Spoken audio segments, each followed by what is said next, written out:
നമസ്കാരം, news prime മലയാളത്തിലേക്ക് സ്വാഗതം. ബംഗാളിൽ തൃണമൂൽ കോൺഗ്രസിന്റെ അസ്ഥിവാരം തോണ്ടിയെടുക്കുക തന്നെയാണ് ഇപ്പോൾ ചെയ്തുകൊണ്ടിരിക്കുന്നത്. അവർ ചെയ്തതിനൊക്കെയും അവർക്ക് തിരിച്ചു കിട്ടുന്നുമുണ്ട്. എന്നാൽ കോൺഗ്രസിന് തിരിച്ചു വരവിൻ്റെ എല്ലാ സാധ്യതകളുമുണ്ട്.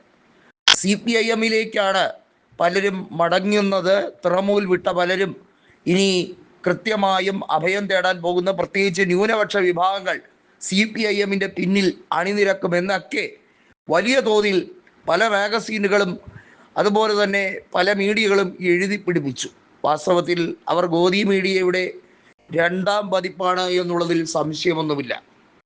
പൊട്ടിപ്പൊളിഞ്ഞ് അവശേഷിക്കുന്ന CPIMന് സ്വന്തം പാർട്ടി ഓഫീസുകൾ ചില മേഖലയിലൊക്കെ തിരിച്ചു കിട്ടുന്നുണ്ട്.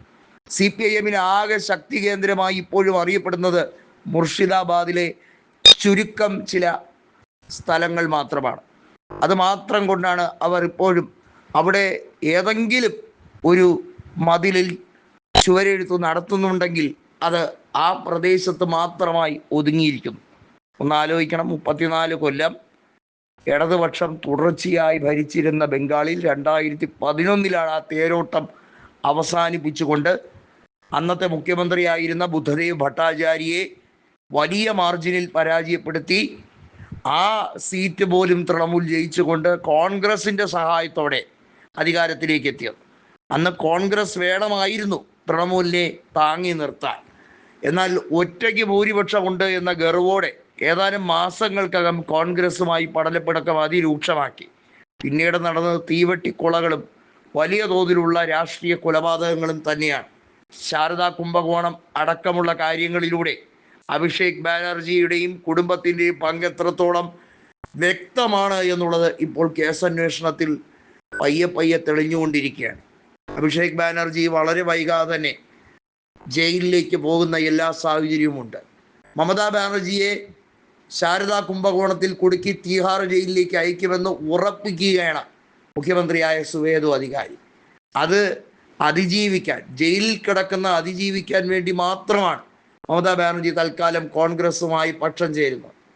എങ്ങനെയാണോ കെജ്രിവാൾ കോൺഗ്രസിനോടൊപ്പം കൂടി താൽക്കാലിക ലാഭത്തിന് വേണ്ടി കോൺഗ്രസിൻ്റെ സഹായത്തോടെ മദ്യനയ കേസുമായി ബന്ധപ്പെട്ട കാര്യത്തിലൊക്കെ ഏറ്റവും കൂടുതൽ പിടിക്കപ്പെടും എന്ന അവസ്ഥ ആയപ്പോൾ ഒപ്പം ചേർന്ന് നിന്നത്, അതേ അവസ്ഥയിലാണ് ഇപ്പോൾ മമതയും.